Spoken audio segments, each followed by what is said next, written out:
Steve, just before we talk about the show of the weekend over in Hull, you got two lads fighting this weekend, one for the Commonwealth and one for the Central Area title.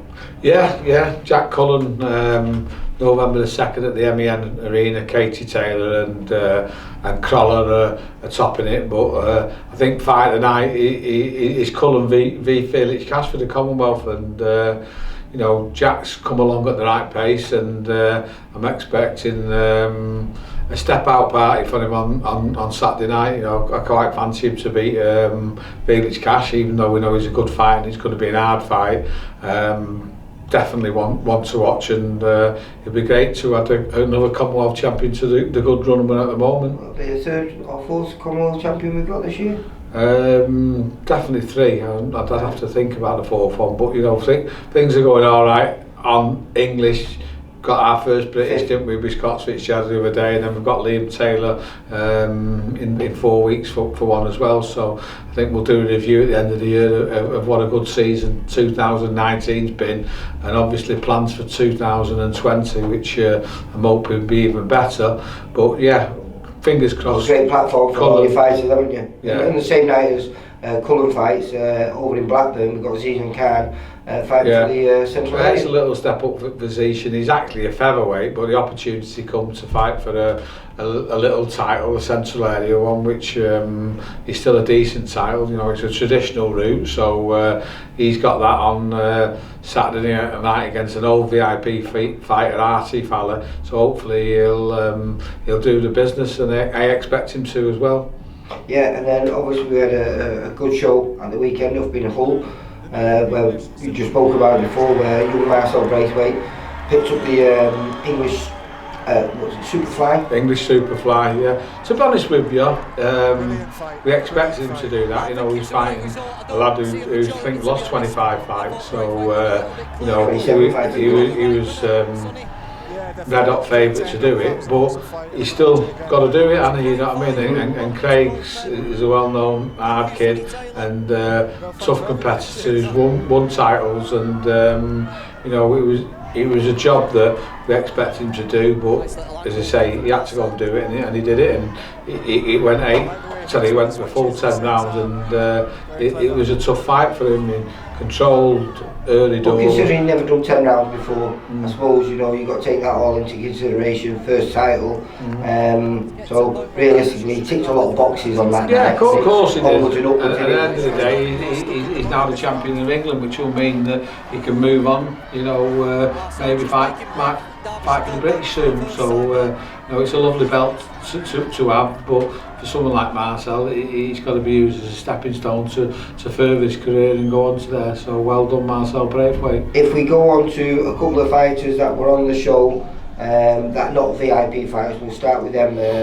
Good performance by a kid who sold a great load of tickets, Conor Cockhill. Yeah, first time I've seen him, and a slick southpaw, good foot movement. Didn't look like he's got the biggest punch, but again, he's only a young kid and he'll develop. Step up though against Sean Davis. Yeah. Listen, it was a good performance, and you say he sold a load of tickets.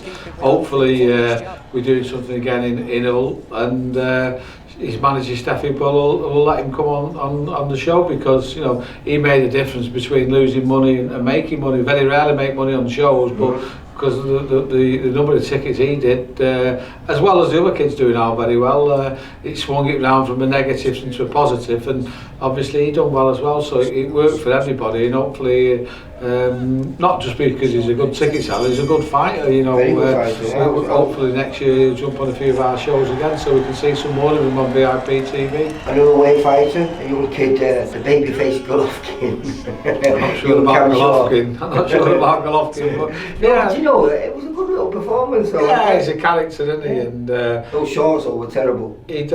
What's that? His shorts were terrible. His top was terrible as well. I thought his bird would give it him, you know what I mean? It was terrible. But listen, obviously a little character, and he'd fought 3 weeks before, which would mean that his ticket sales were what they would be if he had a build up for it. So you know, next time we're in Hull, he's more than welcome on the show. But you know, I won't be putting him on if he's fighting 3 weeks before somewhere else, that's for sure. But no, he's an interesting lad, isn't he? And it was good to have him on. And then we had another one of our fighters, but not to local, that all the others were locals that area. We had Matthew Ray put on there because he's a kid from the Isle of Man. Normally we have him fighting in Liverpool.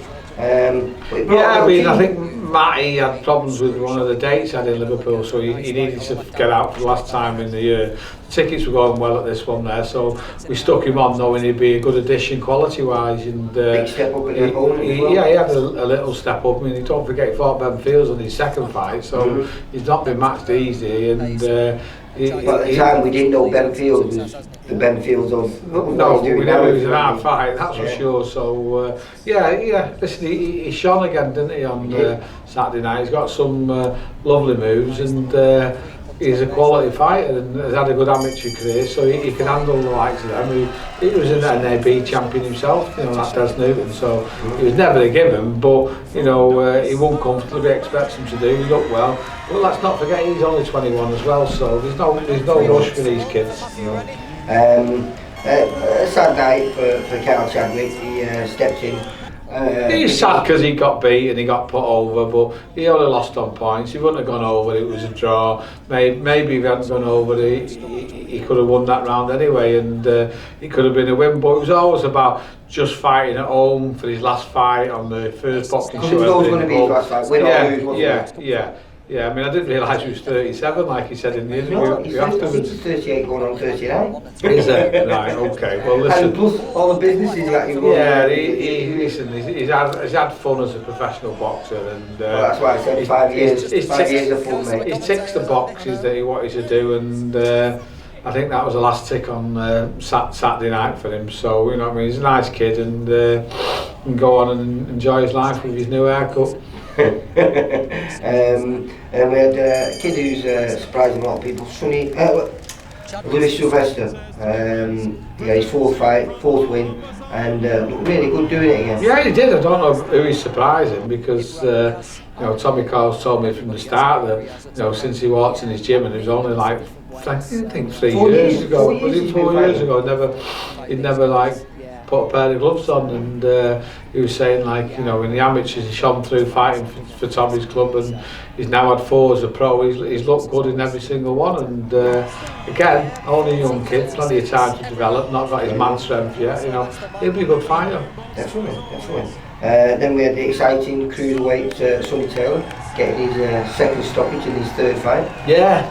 I was talking about him before to someone, and I just said he's going to be some fun fights over the next 2 to 3 years, isn't he? Because he's got the ability to put anyone away. I should say the punch power to put anyone away. He's got a good chin because I've seen him whacked on it a few times, and he did get caught a few times by the big fella on Saturday night. But forgot how big he is. He's a giant. He said he's 6'7", but he looks bigger than that, doesn't he? Yeah. Towered over him. He's 6'4".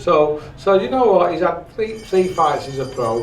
He's won them all. He's looked good in them all. He's had vulnerable moments, just simply with his style, and that's what I was saying for you. He'll probably take a punch to give a punch, and hopefully Seb will iron that out as we move along and go up in that goal. But he can give anyone a fight now, him. So I'm looking forward to developing his career as I am some of the other kids as well.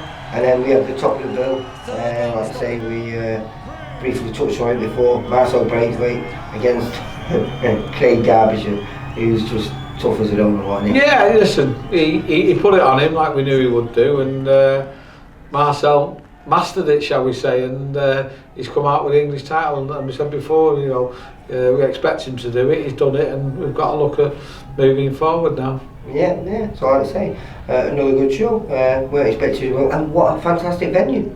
Yeah, we shouldn't go without saying what a great venue it was, and there's still the capacity to put another 2,000 in the top if we can grow this. Hull's crying out for some boxing success after Tommy, and obviously Luke Campbell's still going, but he's above Hull unfortunately now, and so hopefully some of these kids can be the new Tommy Carl and new Luke Campbell, and we can play a part in that Hull arena, building them up ready for the TVs. Or Eddie might even go there with a little next gen car, 3,000 people. What a lovely arena. Yeah.